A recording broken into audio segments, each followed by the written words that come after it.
Okay, thank you. My name is Larry Anderson. I'm located in Tupelo, Mississippi. I'm the president of the Deep Dixie Contest Club. With us tonight, we have another officer. We have John McVeigh, K4AFE, Lexington, Tennessee, and he's our treasurer, secretary, and webmaster. And John, or Mac as we call him, is going to be helping to handle some of the logistics with this to help me. We also have another member, Chuck Moffitt, N5 Victor Golf Kilo, is a Deep Dixie CC, he's a charter member. And I haven't looked to see if we have any other members of the Deep Dixie Club who come, but they probably will show up. I do want to say to you all, thank you so much for coming, and we welcome you with open arms. We're very glad to have you.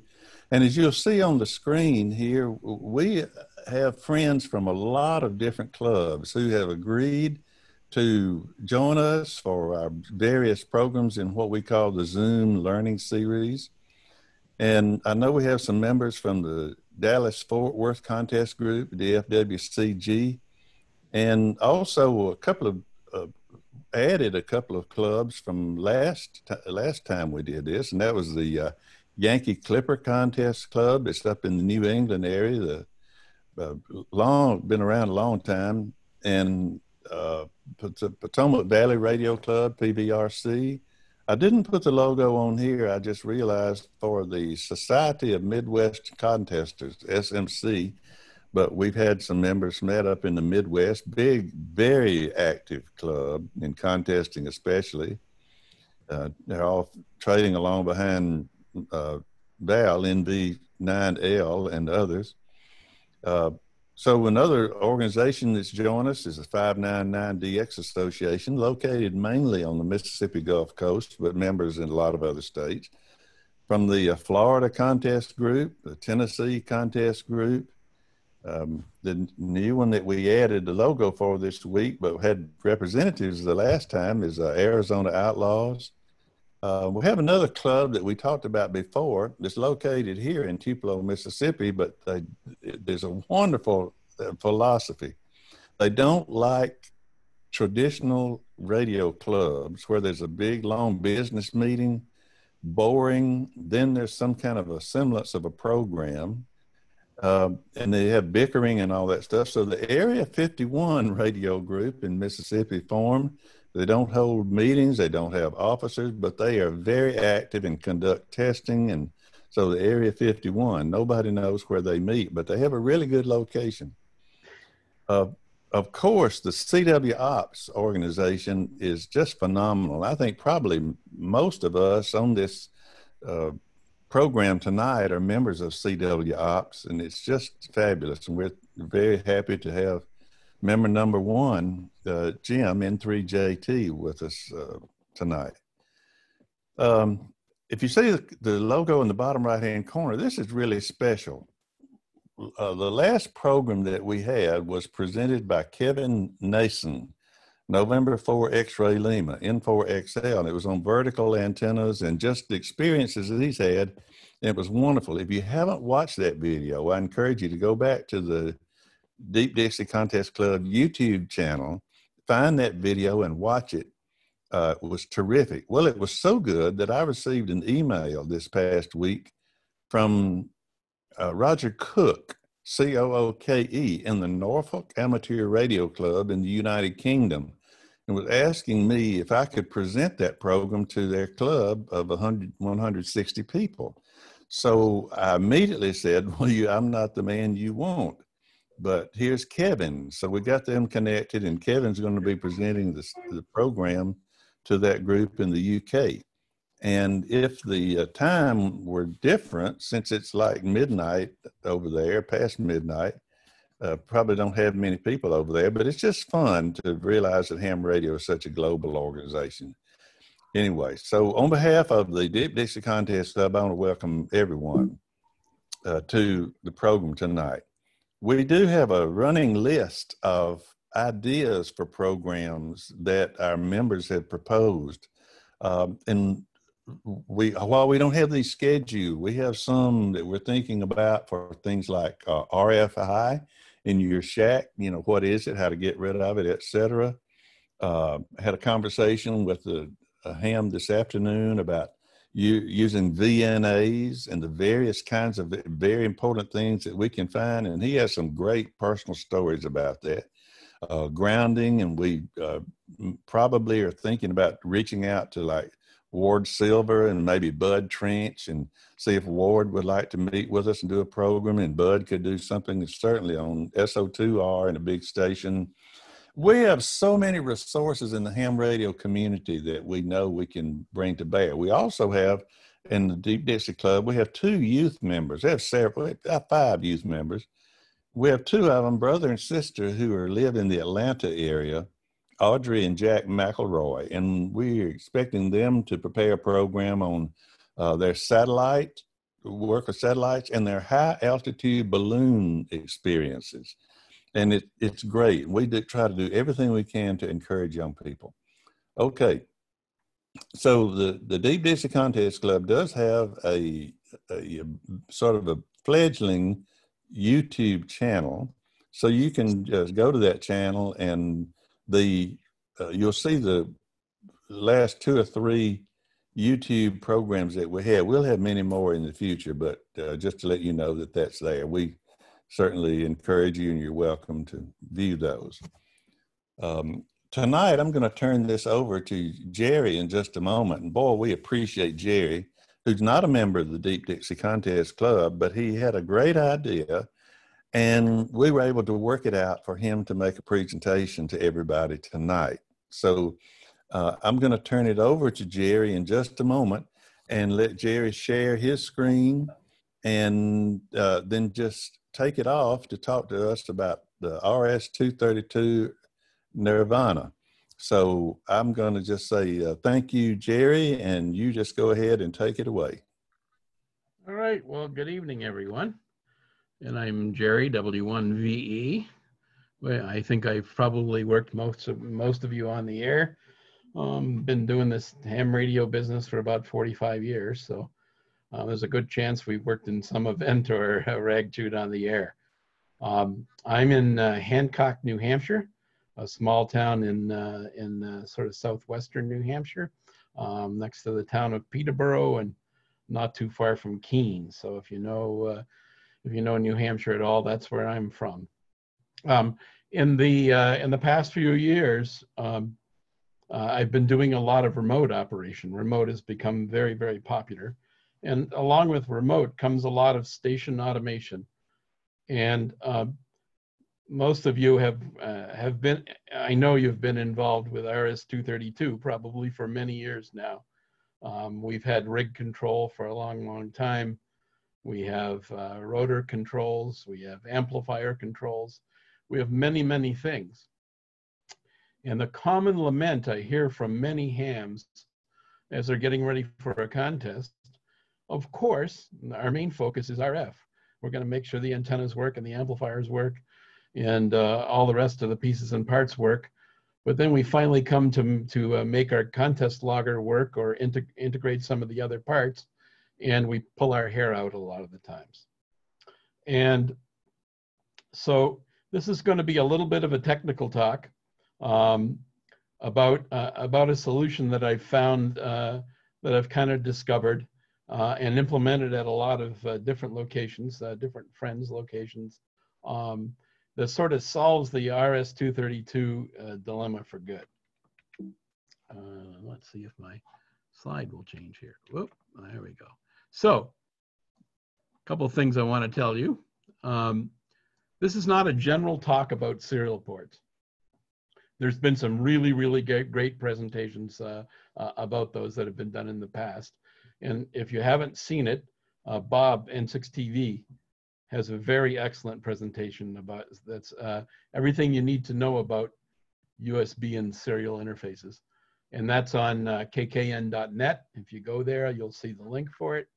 And it goes in depth about serial ports, USB, and those kinds of things. In addition, there's a really good technical page by Jim, KE7X. A really good page on serial and RS-232, sort of the history.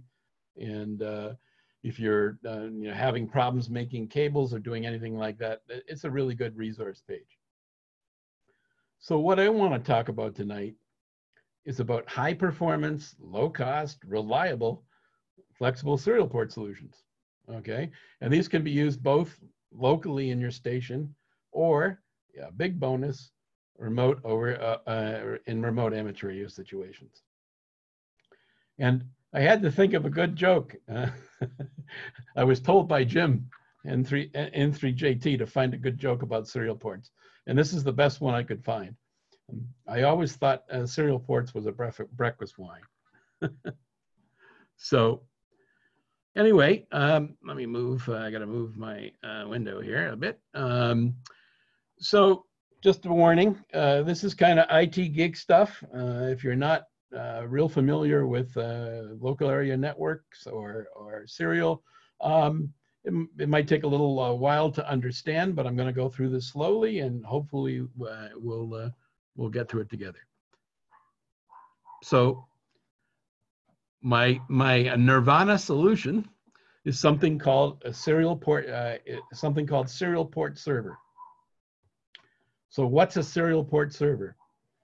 So a serial port server is a small microcontroller that has anywhere from 1 to 16 serial ports in it. It connects to your station or your home local area network. Typically, there are no wireless ones that I know of. They're all Ethernet, so they connect over an Ethernet cable. And RS-232 devices are connected to the port server. Port servers are not a new thing. They've been around for 35, 40 years. They were used for to serve when we just had terminals connected to computers. They were very, very popular. So the same companies that were making them 35, 40 years ago are still making them today. But there are literally hundreds of these available on the surplus market at very low cost. So that's where the ham radio innovation comes in. And these are low-cost devices that we can repurpose for the ham shack. So how do we actually get our equipment connected to a serial port server? Well, what happens is we install a software driver on any number of computers that need access to these devices. Now, that can be one or more computers. It can be a laptop. It can be a desktop. It can be somebody's remote computer on the internet. It can be anywhere in the world, and you'll get high performance RS-232. Each serial port looks like a local serial port to the computer with access to the connection. So, and only one serial port can be used at a time. So if you have a remote operator who's in another state and he's using a particular COM port, you won't be able to use it in the shack, but as soon as one closes it, the other guy can open it. So the advantage of serial port servers is there's no USB contention. You don't have to worry about a Chinese clone USB serial port converter. You don't have to worry about moving the ports around very often, especially if you get one with 4 or 8 or 16 serial ports. And it's really flawless. It just works once it's set up. So let me go over here again. So what are the advantages? I started to talk about that. What are the advantages of serial port servers? So we have 0 USB issues. You get a centralized location for serial connection. So if you have a fairly large station, but you like moving your computers around, or perhaps you like to use a laptop, you can connect to all your devices, but have it completely unwired. If you can use it over wireless, it doesn't matter. You can completely isolate. This is kind of interesting for RF isolation issues. If you're getting RF into your computer because you have a hardwire to a USB cable or USB to serial cable, you can potentially use it on Wi-Fi to eliminate the RF issues. And as I said, there's a wide availability of commercial surplus serial port servers in the marketplace. So And the good news is commercial products have modern drivers for the latest operating systems. So for example, if you need it for Windows 7, if you need it for Windows XP, if you need it for Windows 10, if you need it for Linux, the drivers are available and they're current, which means you're not chasing some old driver that you have to find on some odd website. You can download the drivers for these devices that I'm going to talk about directly from the manufacturer. They're still supported.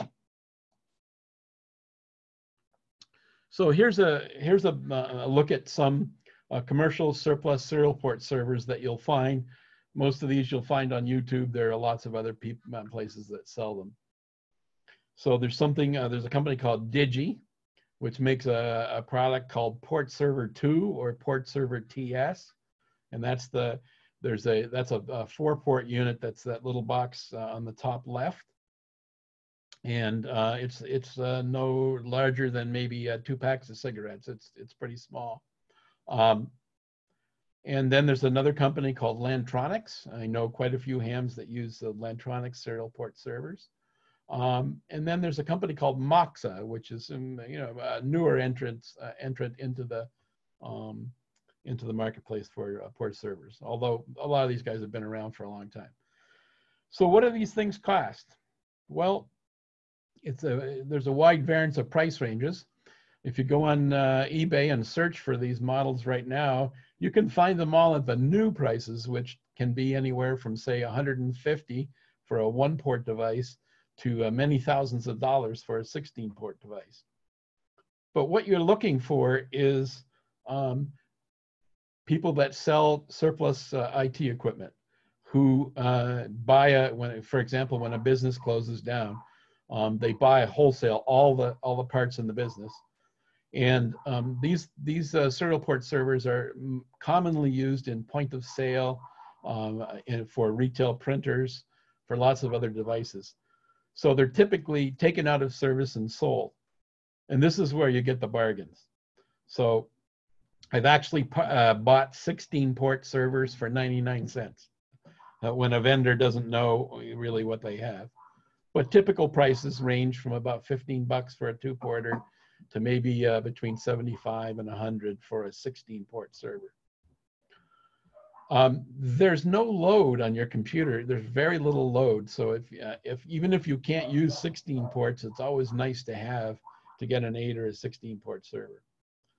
So for the rest of the talk here, I'm going to focus on the Digi products, the Portserver 2 and the TS series products. Because they are well supported, there's lots of documentation and there are plenty available. Okay, we go the right direction here. Okay, so one back. Okay, I'm going to talk about the older series from Digi. These are called the Portserver 2 series, and they've been in the market for about 30 years. But they're so reliable that you can still buy them and they'll run right out of the box. And they work great. They come in a desktop and a rack model. And they're either 8 or 16 ports. And that's a desktop model you're seeing there. These older ones use an older power supply that supplies plus minus 12 and 5 volts. When you find them in the surplus market, they usually don't have the power supply. But I found, very inexpensive. You only need an amp or so at 12 volts and maybe 2 amps at 5, and it's fairly easy to find supplies.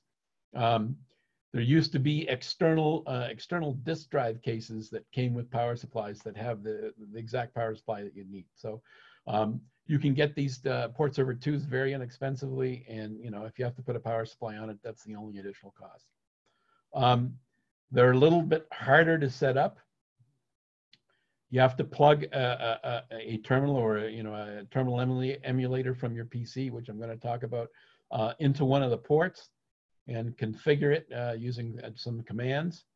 It does not support dynamic host configuration protocol. And for those who don't understand, it means that it doesn't automatically get an IP address. You have to tell it what its IP address is.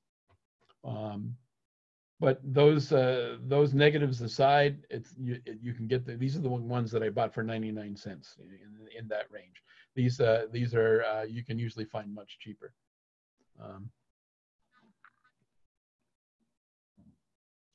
The newer series, and these are still currently sold, they may have been just obsoleted recently, are the Digi Portserver TS series.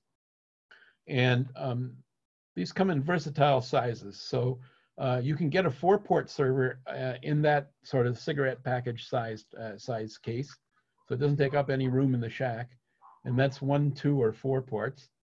And 1, 2, 3, or 4 ports. And interestingly enough, they're powered by a 3.3 volt, 1 amp wall wart. And you can find those on eBay. It usually, again, does not come with the power supply, so you have to find a way to power it. Well, what's really nice about these servers is they have DHCP. So just like any other device you normally connect on your network, like your computer, you can have it automatically find an address. And so it configures the network automatically. And they have a built-in web server. So once you find the IP address, you can go to it and configure it using the web page that's built into these boxes. So there's also their desktop, and then there are rack mount 16-port servers. And again, I'm finding the surplus 16-port server for around $100. So again, very, very useful. And if you think about 16 serial ports, that's a pretty low cost per port.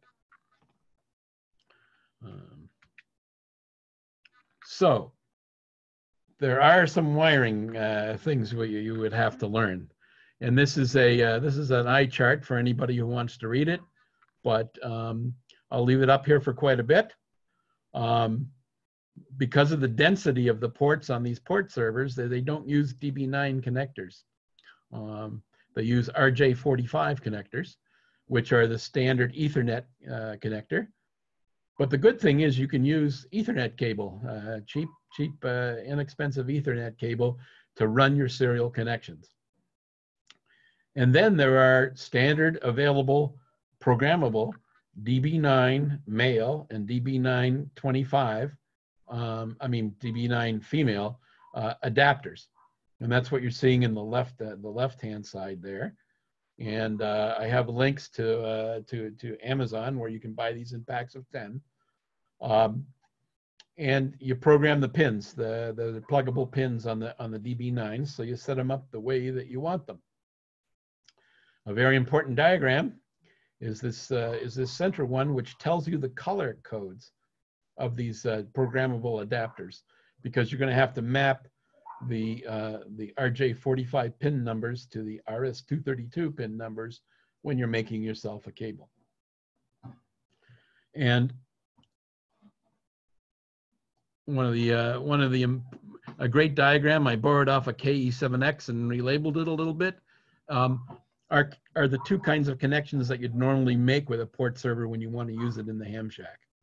So the port server is emulating a serial port on your PC, which is what's called a DTE device, which means that it should have a male DB9 connector.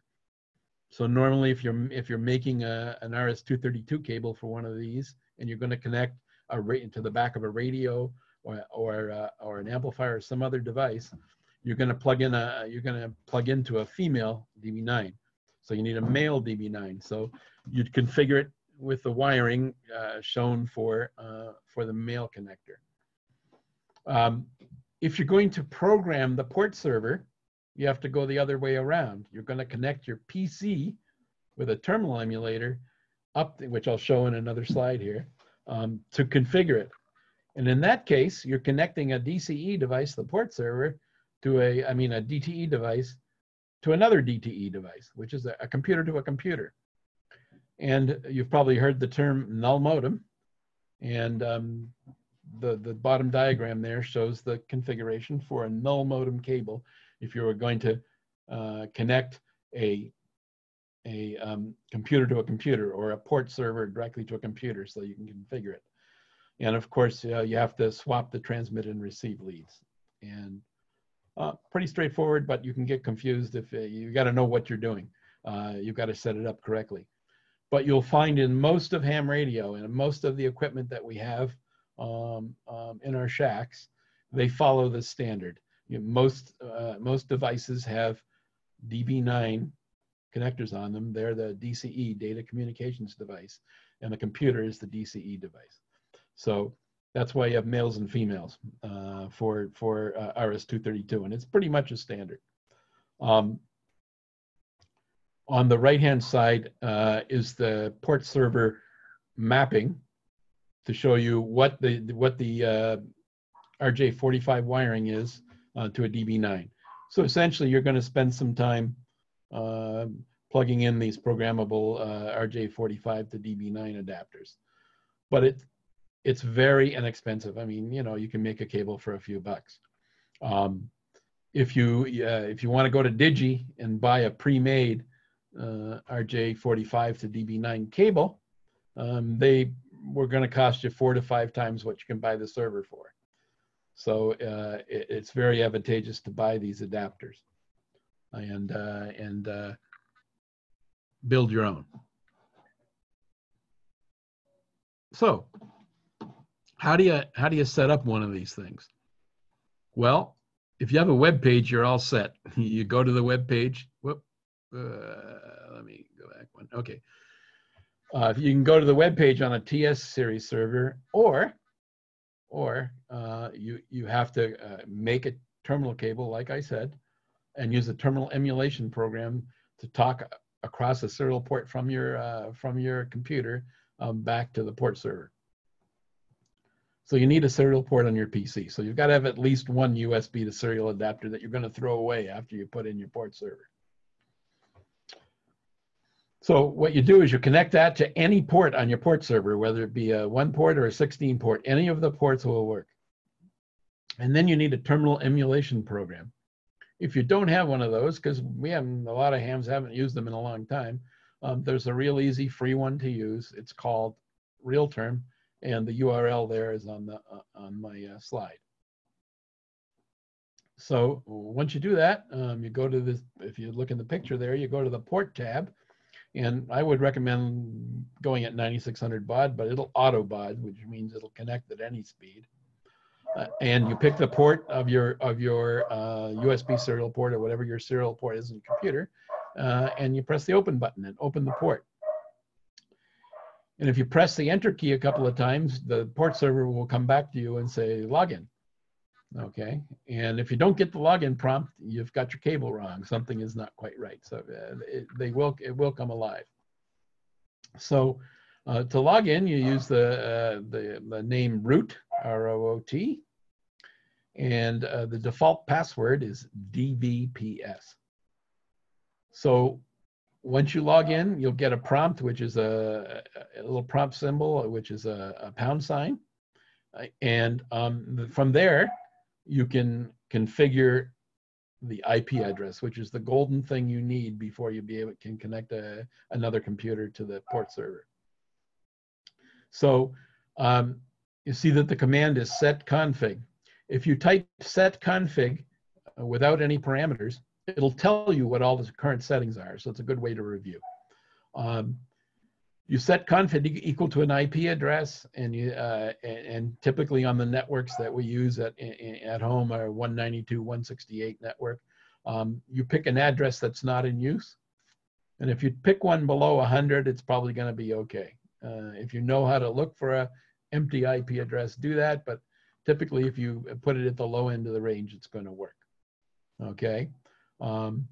If you don't know what your IP address range is in your computer, if it's Windows, you can go to the prompt where you can type in a command, type CMD, which is the command prompt, and then type IPCONFIG, ipconfig.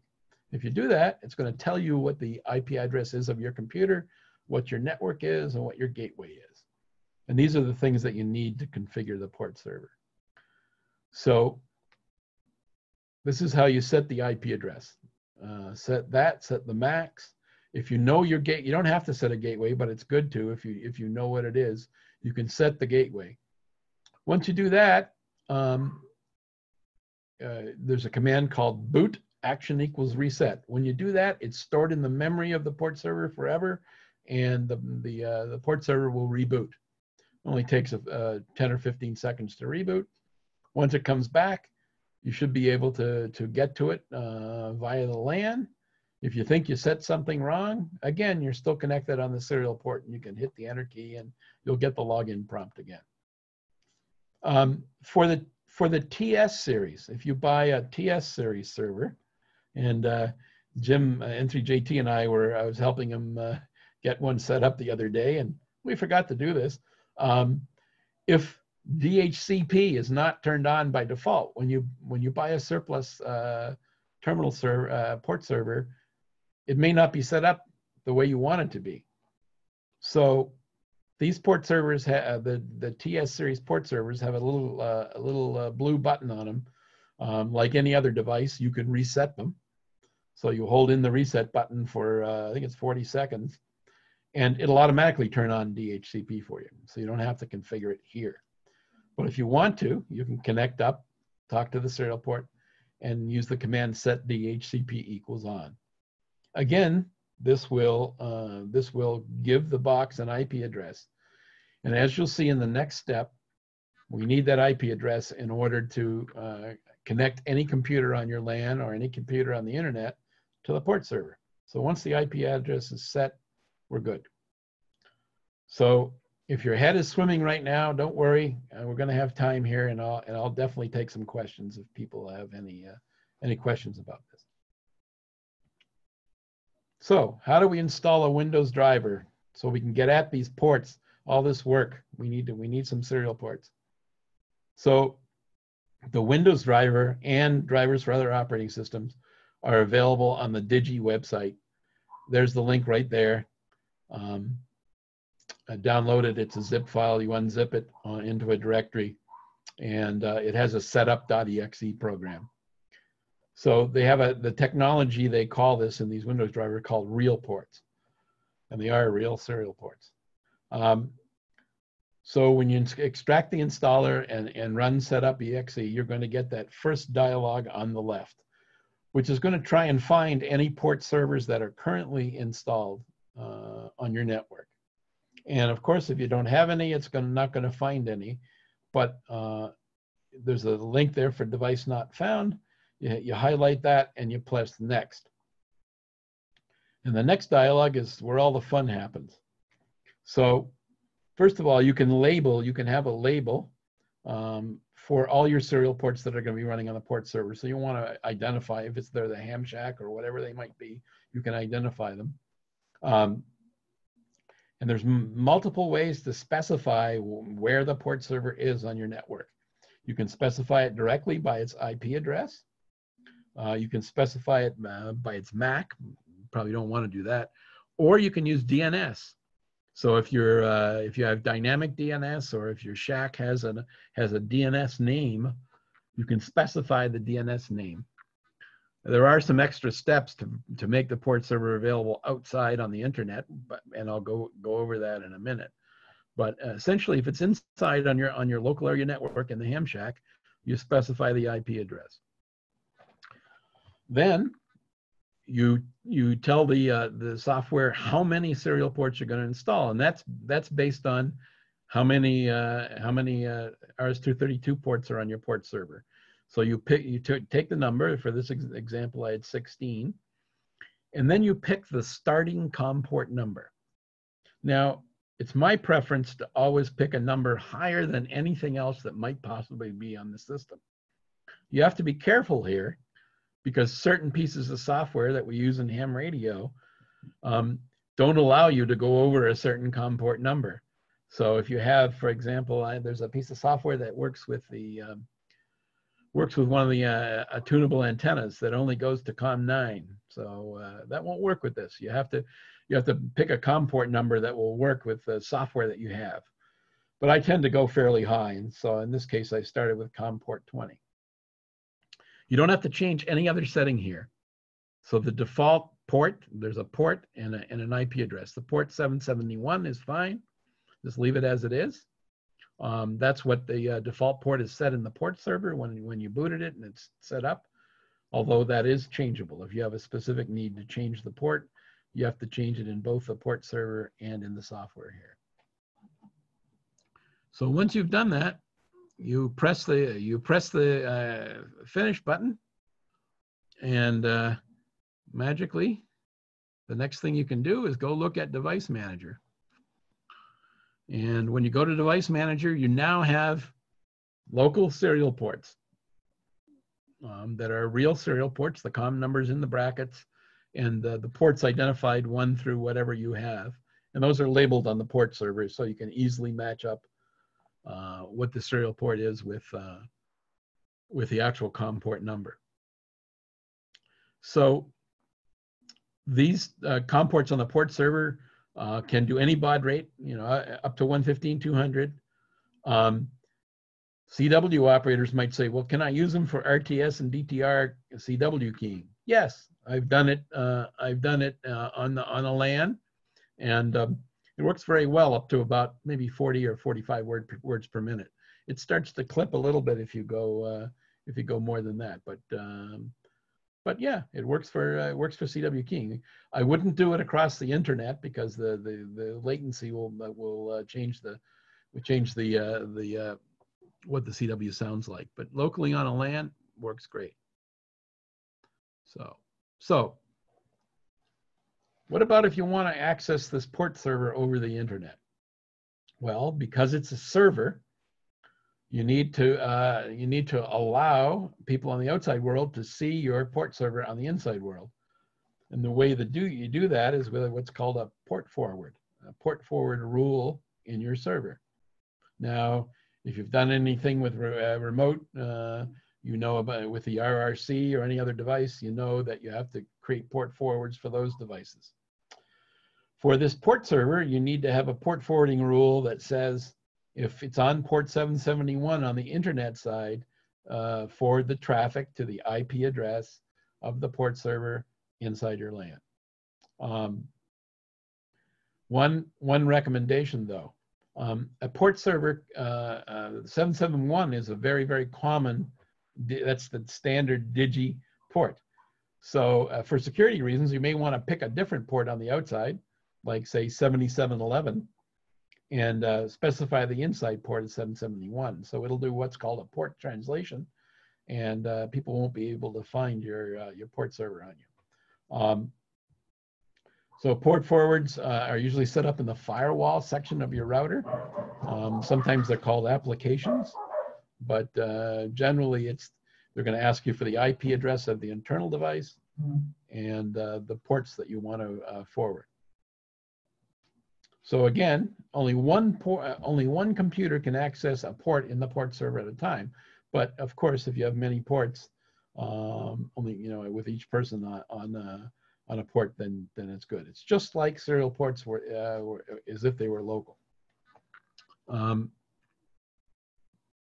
So let me talk about some ham radio use of a port server. Here's a very interesting use of a virtual serial port situation. So we have a multi-2 remote station which has 2 remotes. Doing the multi-2 remotely is a new endeavor. So, but we have a lot of automation in the station when we used to do a remote 1 station, and we used to have all our rotors on RS-232 ports that were on one of the 2 stations. So when we tried to, when operators tried to, and on the 2nd station needed to turn the rotor, well, they'd take focus away from the operator on the 1st radio.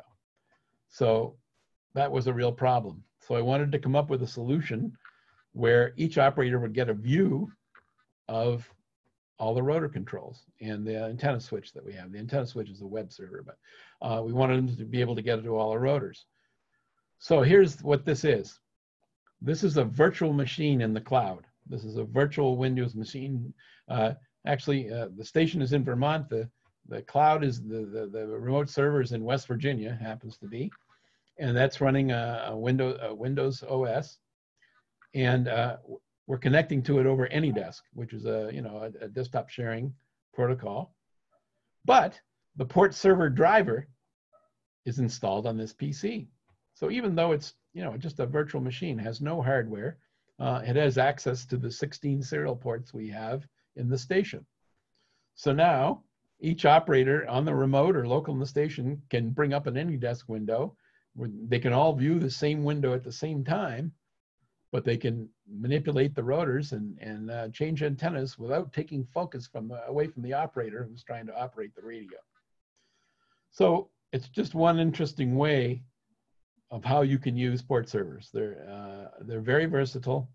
And for me, it's Nirvana. I haven't had to mess with a USB serial port in a long time.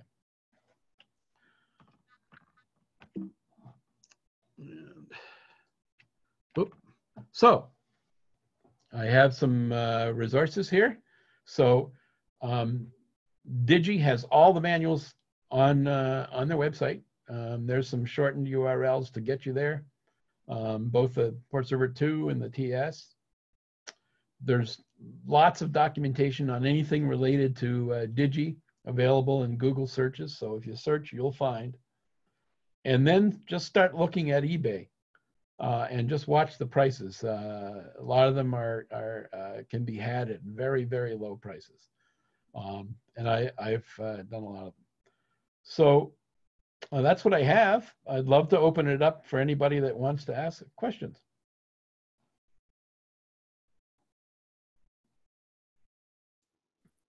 Okay, Gerry, I was watching the chat window to see if we had some. Okay, so Will, WC2L, Whiskey Charlie 2 Lima, has said there's a neat program called Advanced IP Scanner that will tell you what devices are on your network.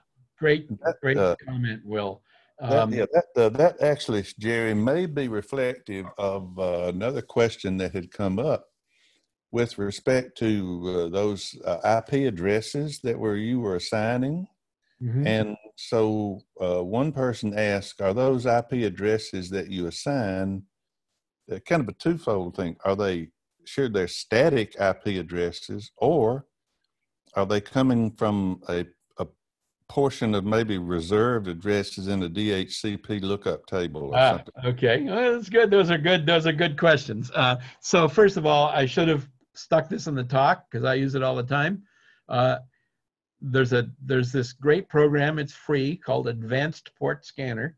And if you type Advanced Port Scanner into Google, it's the first link that comes up. So the company who's giving it away for free did a really good job of putting it on Google. You install it, you run it, there's a scan button, and it will tell you every device on your local area network. So the good thing is it's telling you all of the used addresses. The port servers can have a fixed IP address, the old Portserver 2s, and you have to pick that IP address. So one of the things you can do is look on your network and see what is used. But the other thing that you can do is look in your router, and if you look at your DHCP server settings in your router, it will say what the starting IP address is. And IP addresses go from 1 to 255. So typically, your router, when you look at it, if you go into your router, whoever your own or the company that supplied it, they'll allow you to see what your DHCP server range is. So the best idea is either to pick an IP address that's below the start of the DHCP server, or the advanced option that you were saying, Larry, if it's a TS series server that supports DHCP, which automatically gets an address. If you're going to connect, because you want your computers to always connect to the same IP address, you don't want that Portserver's IP address to change. So you can do, if your router supports it, what's called a DHCP reservation. So, for example, if you have a TS series server and you get an automatic address, it has some random address on your network, you can look it up on your router and pick it and say, reserve that, and it'll keep that address forever. And that's very important because you don't want that address changing. But yes, Advanced Portserver is a very useful tool for doing this. Okay, let me pose another scenario. Let's suppose that that you you have things set up on your router, and you had released those addresses 1 to 255 for DHCP purposes, and things are pulled, and then they go away, and you have to renew those or whatever. Then at some point in time, you get a serial port server, and you decide, okay, in order to keep things clean, what I would like to do is to reconfigure the allowed IP addresses. And so, just for example, I'm going to block off everything below .10.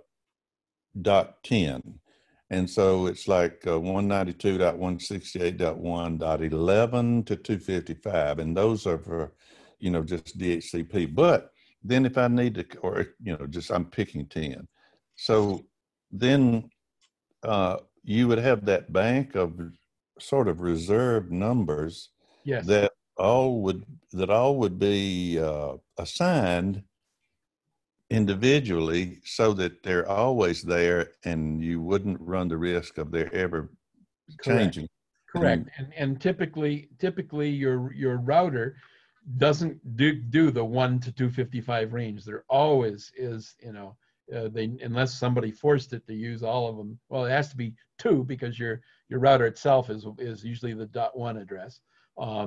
But you have 254 addresses you can use. But typically they will either start at 50 or 100, because 200 addresses is usually typical, enough addresses for a local area network. But yes, that's a good idea to reserve a block below at the bottom, and use those for these types of applications.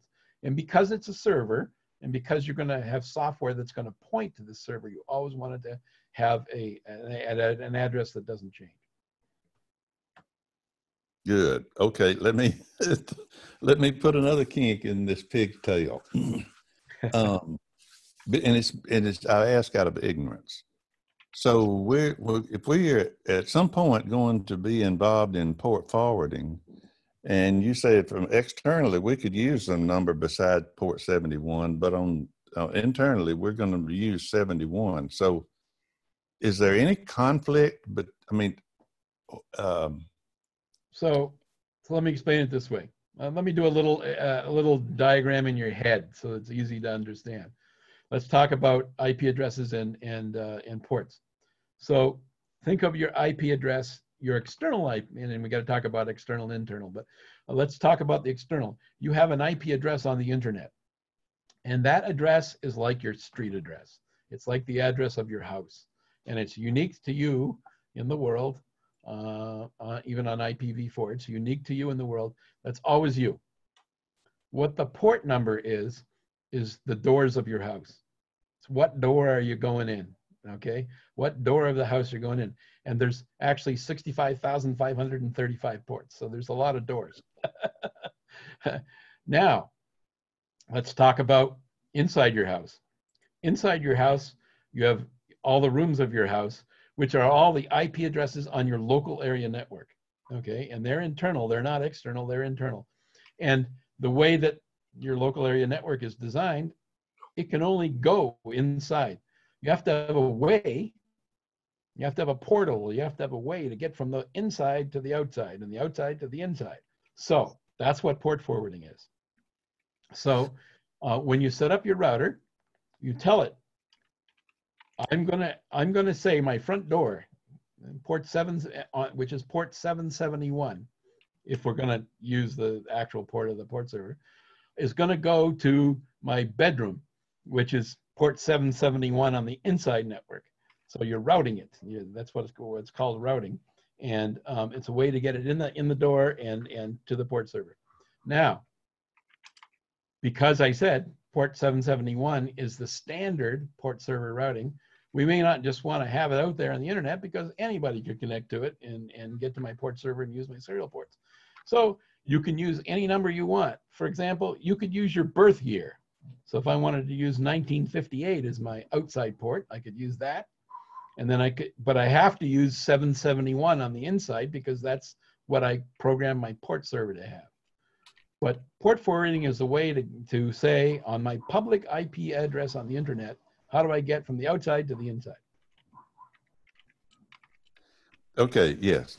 And part of that, there was a reason why I asked that question, because I won't call any names, but I knew a fellow named Larry one time who, in the process of dealing with numbers, began mixing up ports and port numbers and IP addresses. Oh yeah, no, they're very different. And so your description was great. I'm a visual learner, and so I can see that. We need a slide for the library that shows that. That's a really great description, and I hope that people who watch this on YouTube or who watching it now will, if there's any confusion at all, that your description cleared that up, and we appreciate that. Well, thanks, Larry. And the thing is that, you know, we're RF guys, right? Most hams are. I happen to be a software engineer too, but we're RF guys, and this isn't what we do all the time. And setting it up can be complex, but I think if you can understand these few basic concepts, the value you gain from doing it is huge. So do we have other questions out there? Yeah. KC7V, I think, had something. So anybody else who has a question, comment, suggestion, anything, go ahead and speak up. You can turn your mic on. Yeah.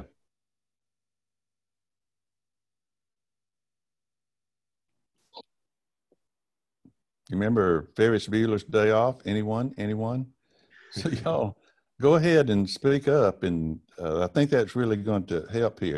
Are there any people in this meeting who use serial port servers? Oh, they're chicken.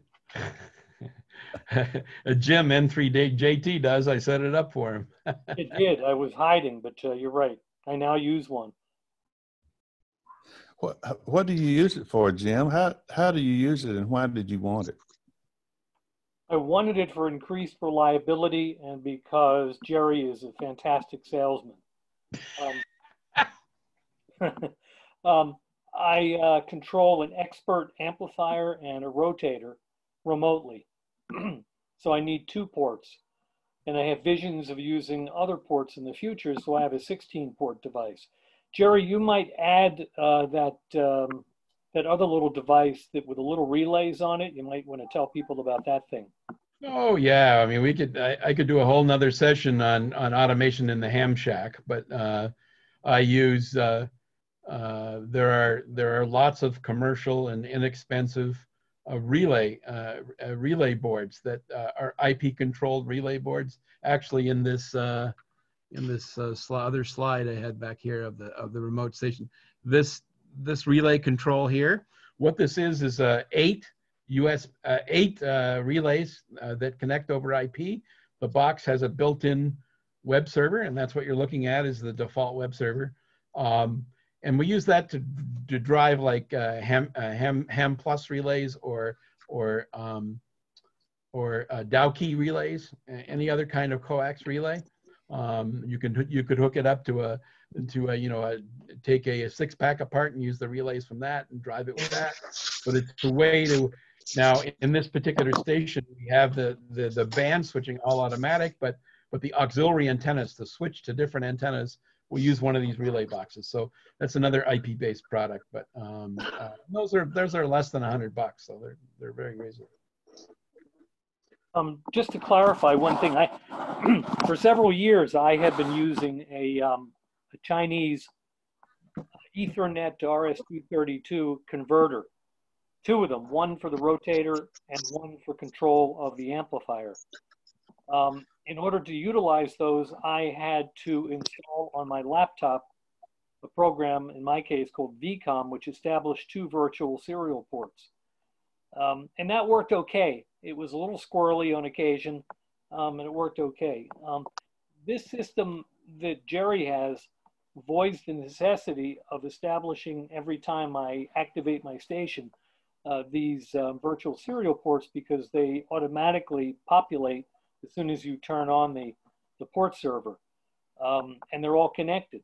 It happens that in my situation, my expert amplifiers were wired, I would say, a little unconventionally, and for that reason presents a couple of problems that may on occasion require me to start things in a particular sequence, or to, after things have all gone on, to restart the port server to straighten it out. But that's unique to this amplifier.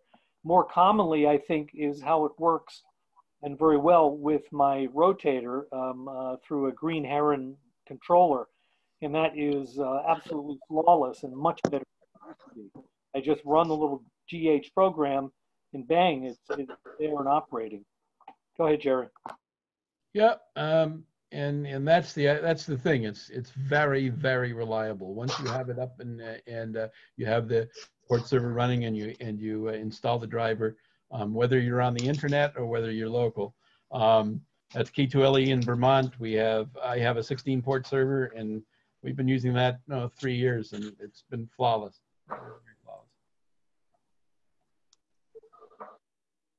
I've never played with them, but I will soon. That's for sure. Absolutely. It's really been a diamond in the rough. They've been around for a long, long time. Actually, one of the guys in YCCC was, he's not on tonight, but he was a port server designer. He's retired now, but he said, I'm using them more and more. I had forgotten about him. Okay, yeah, I don't want to monopolize the question, but I have a reputation for having lots of questions.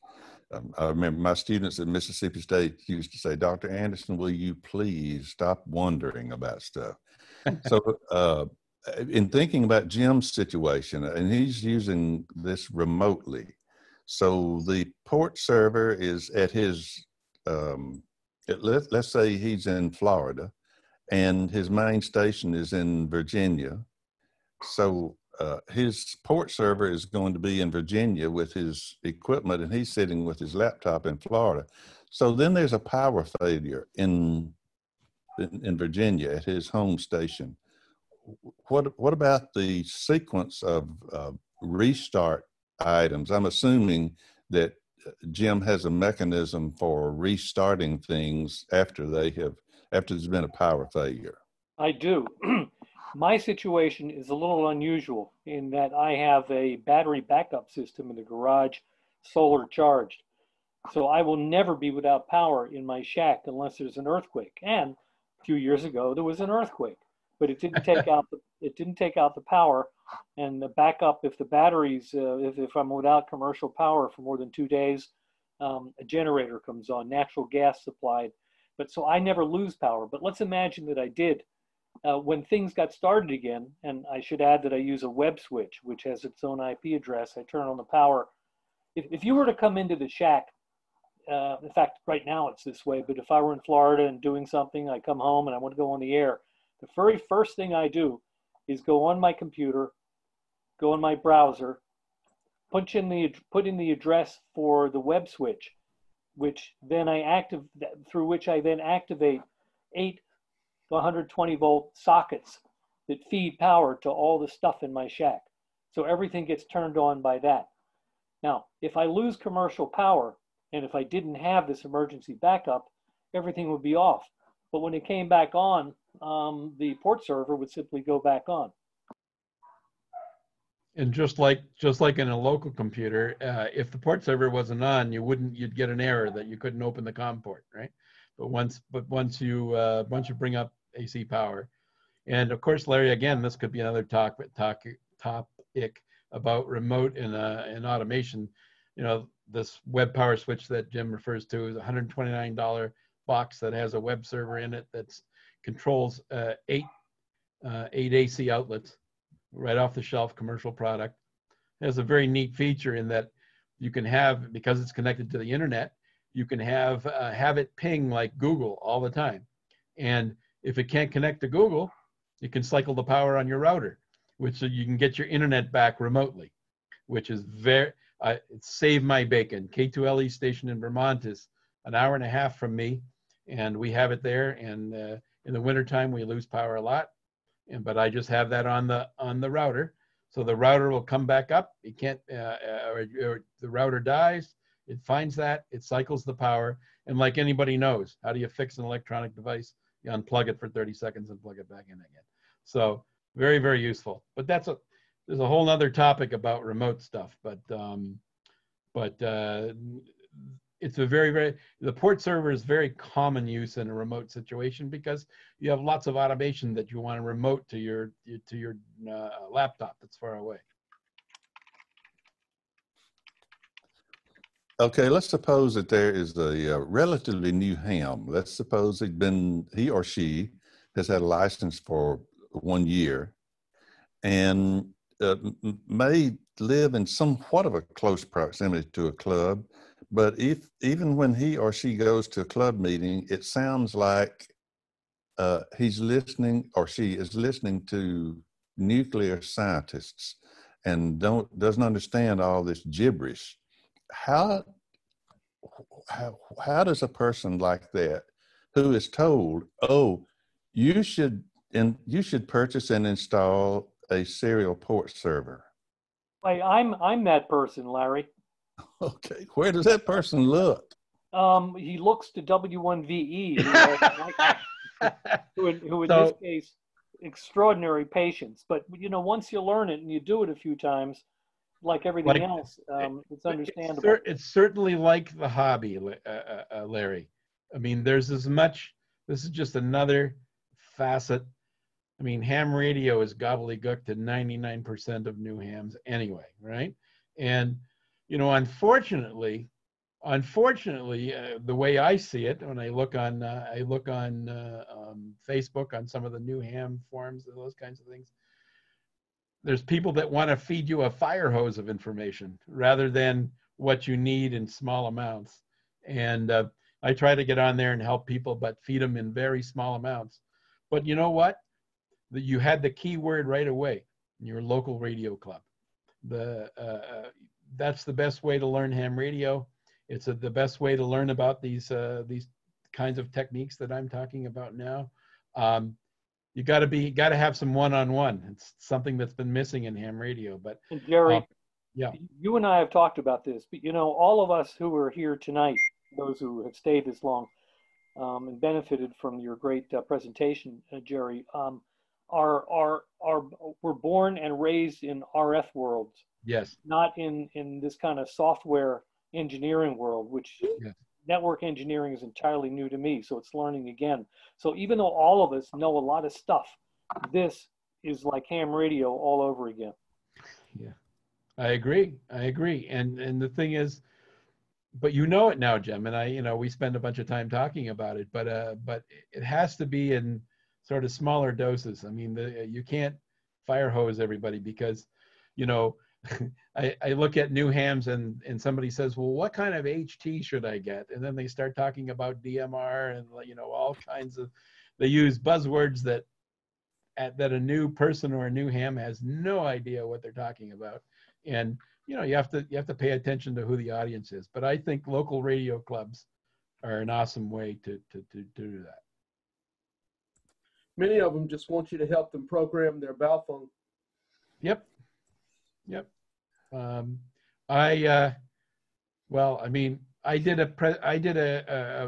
bunch of contest clubs, and I did a presentation at Dayton, which we called Discover the HF Experience, and we had 4 HF remote stations in Dayton at the ARRL Expo, and we invited new hams to come and experience HF radio because wow. They had never seen it, right? And the good thing about remote is we were connected to big stations. Everything was loud. It was all good.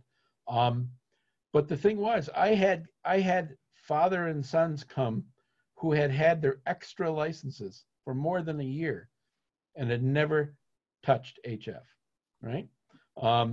So you got to bring the technology to the people, and you got to feed it slowly. I mean, we forget that we've been hams for decades, and the accumulated knowledge is huge, but you can't fire hose it into new hams. You also have the problem of people like where I am in Florida, where there are HOAs where they really have quite a burden setting up any kind of HF antenna. But I've never met a person yet, even in the most restrictive environment, who can't do something on HF if they're clever about it. That's right. That's right. And that's, those are all, there are ways to figure all that out. But educating new hams is the, I think it's the challenge of the decade, Yeah, I agree. And I think that's a big, Educating old hams too. well, true. Yeah. Age Harry, is, I have a question for you. go ahead. You said you are a man of many questions, and I couldn't help in my mind's eye imagining you visiting your physician. How does that go? Oh, I love it.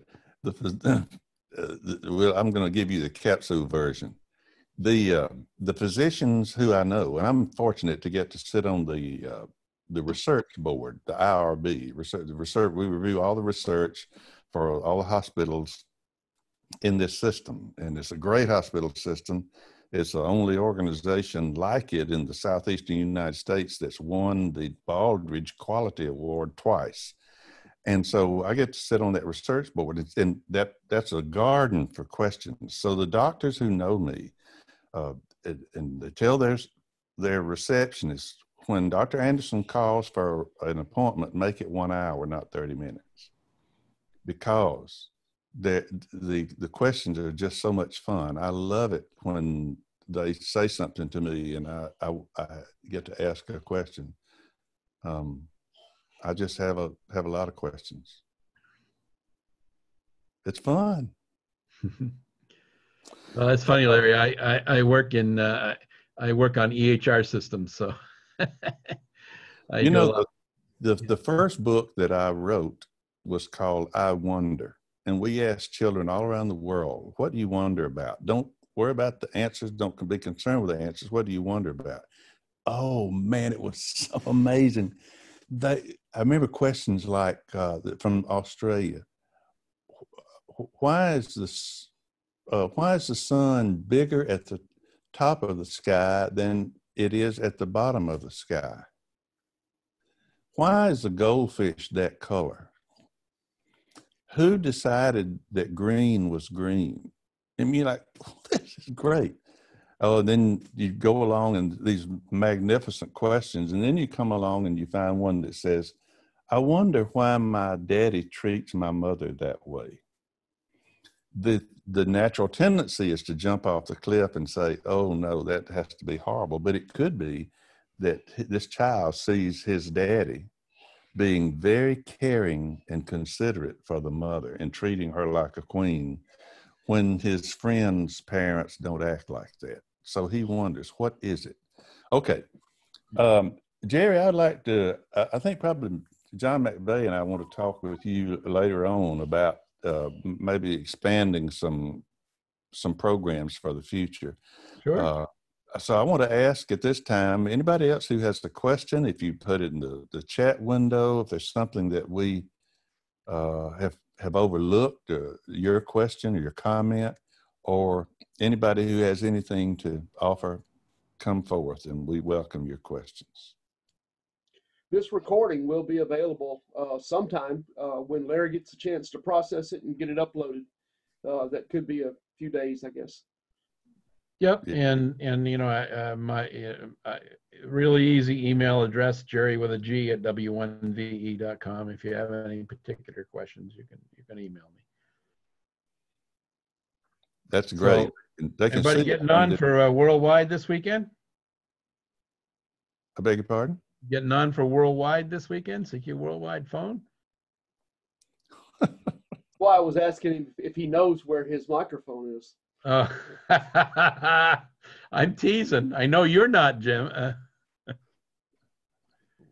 Well, I don't like to hog the sideband frequencies, and so I leave those for people. Very magnanimous of you. We, here in Mississippi, the land of hospitality, we like to be very benevolent. And so that's one way. Just like my Mississippi State University football team has become very benevolent after beating LSU in the season opener, the last 3 games, those boys have realized that other players' mama sitting up in the bleachers or watching on TV at home had never seen him make a touchdown. And being kind-hearted and benevolent as we are, we just say, come on through. That's one way to look at it. I wonder, Gerry, do you remember at the Dayton N6 TV gave a presentation on serial ports? I mentioned it in the beginning of the talk. Yeah. And I'm wondering if you could give a slightly more pedestrian version of that sometime. Oh, maybe. Yeah. Yeah. I think, you know, right now, especially with COVID and everything that's going on, perhaps a redo of, you know, of a talk on remote, you know, how you can do remote, because there are many ways to do it. It can be done inexpensively. And that might be an interesting topic and just show some of the pieces and parts. But yeah, we can talk about doing something like that later on, Larry. Okay, good deal. And we've had people who've said they leaving the NCCC, Northern California Contest Club, Ready Sprint starts in 2 minutes. I think that's probably KG5U who's taking off. So thanks, Dale, for coming. Well, I want to, I want to thank you, Gerry. This was really a lot. Frankly, I did not know what the nature of your presentation was going to be, but I knew from your reputation that it was going to be quite good. So I thank you very much, and I know the people who watch this will be very appreciative, and we look forward to having you come back with us. Well, thank you very much. Thanks to the Deep Dixie Contest Club and all the other contest clubs. These Zoom presentations for you know, all the different clubs have been really good. It's really nice to see a lot of faces. Of course, as you say, there's a lot of CW ops guys that are here, and even though I'm not retired, I try to get on CWT as much, and it's really nice to put some faces with some code. But we'll look forward to seeing you on another presentation. It'd be great. Wonderful. That's wonderful. Okay. I'm going to pause the recording, and I'll just say that any of those people who are watching this presentation is being recorded and will be posted to our YouTube channel. And I will send a notice out to all of the club resources that the recording is up, the same channels that I used to let you know about tonight's program. So like Gerry, I thank you all the clubs. Thanks everybody for coming, and we'll see you in probably 2 weeks, everybody. All right.